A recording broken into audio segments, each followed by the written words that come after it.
Hi friends, డిస్క్రిప్షన్లో మా application link ఉంది. ఎవరికైనా ప్రాచీన మధ్యయుగ భారతదేశ చరిత్ర పీడిఎఫ్స్ కావాలి అనుకుంటే డౌన్లోడ్ చేసి ప్రింట్అవుట్ తీసుకోవచ్చు ఫ్రెండ్స్. ప్రాచీన భారతదేశ చరిత్ర 20, మధ్యయుగ భారతదేశ చరిత్ర 30 శాంపిల్ఫైడ్ చెక్ చేసి తీసుకోండి. లార్డ్ విలియం బెంటింగ్ 1833 నుంచి 1835 వరకు. ఇతడు చివరి బెంగాల్ గవర్నర్ జనరల్ మరియు భారతదేశపు మొదటి గవర్నర్ జనరల్ లేదా తొలి governor general of India. 1833 charter చట్టం ప్రకారం ఇతడు భారతదేశపు మొదటి గవర్నర్ జనరల్గా నియమించబడ్డాడు. బెంగాల్ గవర్నర్ జనరల్గా ఉన్న సమయంలో సతీ సహగమన చట్టాన్ని చేశాడు 1829 డిసెంబర్ 4న. 1833లో విలియం బెంటింగ్ కాలంలో మొదటి లా కమిషన్ ఏర్పాటైంది. లా కమిషన్ అధ్యక్షుడు మెకాలే. 1834లో ఆగ్రా ప్రావిన్స్ ఏర్పాటైంది. 1835లో భారతదేశంలో ఆంగ్ల విద్యని ప్రవేశపెట్టినది విలియం బెంటింగ్ మెకాలే మినిట్స్ ఆధారంగా. 1835లో కలకత్తాలో మెడికల్ కాలేజీని ఏర్పాటు చేశాడు. 1835లోనే బొంబాయిలో ఎల్ఫిన్స్టోన్ ప్రభుత్వ కళాశాల ప్రారంభమైంది. సో కొన్ని రిపీట్ అవుతాయి ఫ్రెండ్స్, చూసుకోండి. 1833లో విలియం బెంటింగ్ కాలంలో మెకాలే అధ్యక్షతన మొదటి న్యాయ కమిషన్ ఏర్పడింది. 1835 నుండి పర్షియన్ స్థానంలో ఆంగ్ల భాషను అధికారిక భాషగా ప్రవేశపెట్టాడు. 1965 వరకు అధికార భాషగా ఆంగ్ల భాష ఉంది. 1965లో కొఠారి కమిషన్ నివేదిక ప్రకారం భారతదేశంలో హిందీని అధికారిక భాషగా ప్రవేశపెట్టారు. విలియం బెంటింగ్ పాఠశాలల్లో ఆంగ్ల భాషని ప్రవేశపెట్టాడు. ఇతడి కాలంలో 1835లో ఎల్ఫిన్స్టోన్ ప్రభుత్వ కళాశాల ప్రారంభమైంది బొంబాయిలో. విలియం బెంటింగ్ కలకత్తాలో మెడికల్ కాలేజ్ని ఏర్పాటు చేశాడు. విలియం బెంటింగ్ కార్న్వాలిస్ ఏర్పాటు చేసిన సర్క్యూట్ కోర్టులను రద్దు చేశాడు.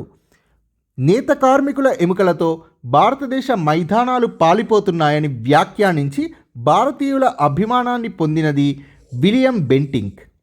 నెక్స్ట్ సర్ చార్లెస్ మెట్కాఫ్ 1835 నుంచి 36 వరకు.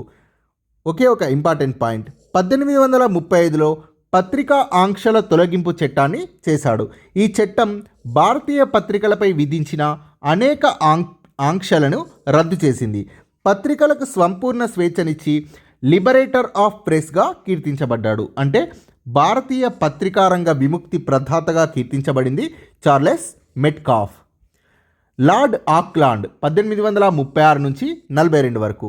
ఇతడు తీర్థయాత్రలపై పన్నుని రద్దు చేశాడు. ఇతడి కాలంలో మాండవి రాజ్యం బ్రిటిష్ సామ్రాజ్యంలో విలీనం అయింది. తొలి ఆంగ్లో ఆఫ్ఘన్ యుద్ధం కూడా ఇతడి కాలంలో జరిగింది. ఈ యుద్ధంలో ఆంగ్లేయులు ఘోర పరాజయం చెందారు. ఇంపార్టెంట్ పాయింట్, లార్డ్ లిట్టన్ కాలంలో రెండవ ఆంగ్లో ఆఫ్ఘన్ యుద్ధం జరిగింది. లార్డ్ ఎలెన్బరో 1843లో ఎలెన్బరో సింధ్ని స్వాధీనం చేసుకున్నాడు. 1843లో ఇతడు బానిసత్వ నిషేధ చట్టాన్ని రూపొందించి భారతదేశంలో బానిసత్వాన్ని నిర్మూలించాడు. ఇంగ్లాండ్లో 1813లో బానిసత్వాన్ని రద్దు చేశారు. భారత్లో 1843లో. Lord Ellenborough. Lord Hardinge 1 1844-48. ఈ రెండు పాయింట్స్కి కన్ఫ్యూజ్ కావద్దు. స్త్రీ శిశు హత్యలను కఠినంగా అణిచివేశాడు మరియు 1846లో నరబలిని నిషేధించాడు. లార్డ్ హార్డింజ్ 1 సేమ్ స్త్రీ శిశు హత్యలను మరియు నరబలిని నిషేధించడంలో కృషి చేసిన ఇంకొక governor general William Bentinck. So William Bentinck మరియు లార్డ్ హార్డింజ్ 1 వీరిద్దరూ కూడా స్త్రీ శిశు హత్యలను అణిచివేశారు, నరబలిని నిషేధించారు. లార్డ్ హార్డింజ్ 1 కాలంలో మొదటి ఆంగ్లో సిక్కు యుద్ధం జరిగింది. ఈ యుద్ధం లాహోర్ సంధితో ముగిసింది. Lord Hardinge 1 Danish, Danes, Denmark స్థావరాలైన ట్రాంక్విబార్ మరియు సేరంపూర్లను డానిష్ లేదా డేన్స్ లేదా డెన్మార్క్ స్థావరాలైన ట్రాంక్విబార్, సేరంపూర్లను 120 లక్షలకు అంటే 1.2 కోట్లకు కొనుగోలు చేశాడు. లార్డ్ డల్హౌజీ 1848 నుండి 56 వరకు. డల్హౌజీ అతి చిన్న వయసులో గవర్నర్ జనరల్గా నియమించబడ్డాడు. ఇతన్ని ప్రాచీన దేశపు అబ్రహం లింకన్ అని అంటారు.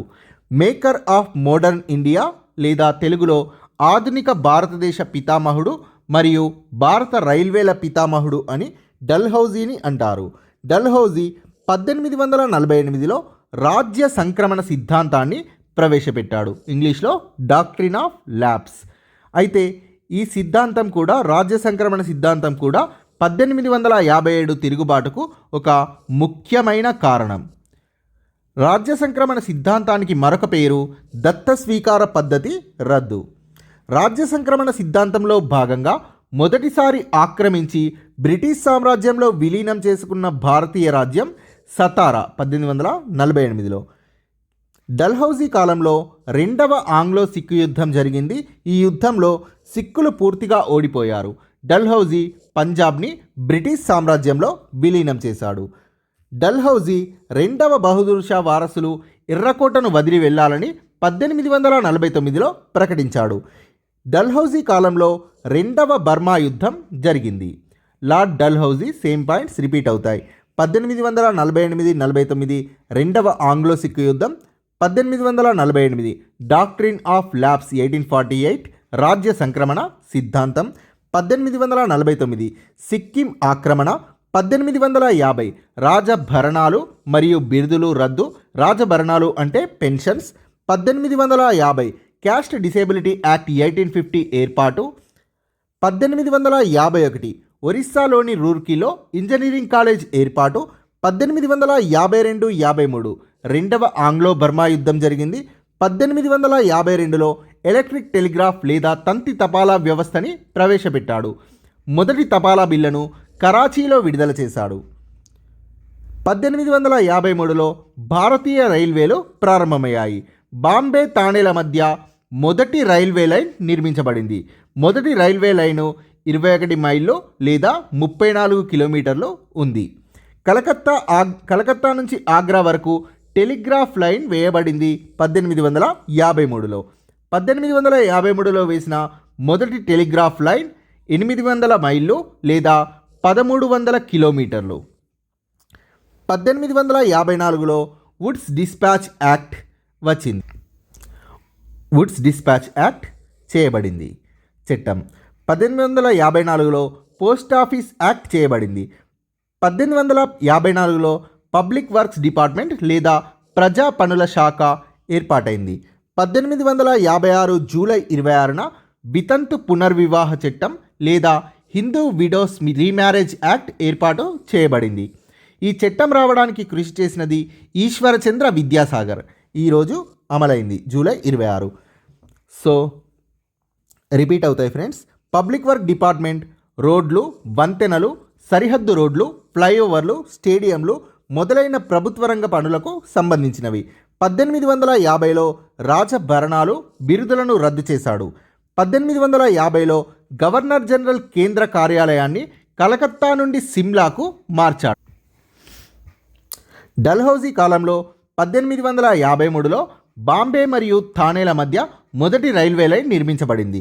1853లో కలకత్తా మరియు ఆగ్రా మధ్య టెలిగ్రాఫ్ లైన్ వేయబడింది. 1.5 పైసల పోస్ట్ కార్డ్ని ప్రవేశపెట్టినది లార్డ్ డల్హౌజీ. 1853లో సివిల్ సర్వెంట్స్ని పోటీ పరీక్షల ద్వారా ఎంపిక చేసే విధానం ప్రారంభమైంది. 1854లో డల్హౌజీ భారతదేశంలో విద్యా అభివృద్ధికి సూచనలు చేయడం కోసం చార్లెస్ వుడ్స్ అధ్యక్షతన ఒక కమిటీని ఏర్పాటు చేశాడు. దీన్నే వుడ్స్ డిస్పాచ్ అని అంటారు. వుడ్స్ డిస్పాచ్ భారతదేశంలో పాశ్చాత్య విధానానికి మ్యాగ్నా కార్టా. బెంగాల్ ఆయుధ కర్మాగారాన్ని కలకత్తా నుండి మీరట్కి తరలించాడు. సైనిక కేంద్ర కార్యాలయాన్ని సిమ్లాకు మార్చాడు. 1855-56లో డల్హౌజీ కాలంలో సంతాల్ గిరిజన ఉద్యమం జరిగింది. డల్హౌజీ పరిపాలనను కమిటీల పరిపాలన అంటారు.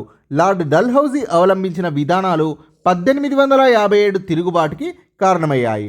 భారతదేశంలో స్వతంత్ర రాజ్యాలను నాశనం చేయడానికి ఒక క్షణం చాలు అని వ్యాఖ్యానించినది డల్హౌజీ.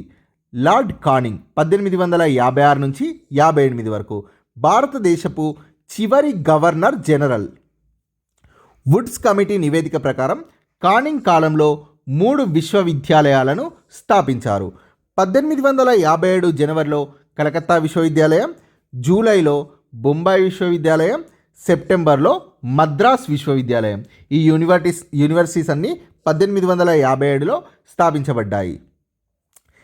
ఇతడి కాలంలో 1857 సిపాయిల తిరుగుబాటు జరిగింది. లార్డ్ కానింగ్ కాలంలో 1858 భారత ప్రభుత్వ చట్టం ప్రకారం భారతదేశ గవర్నర్ జనరల్ పదవిని వైస్రాయ్గా మార్చారు.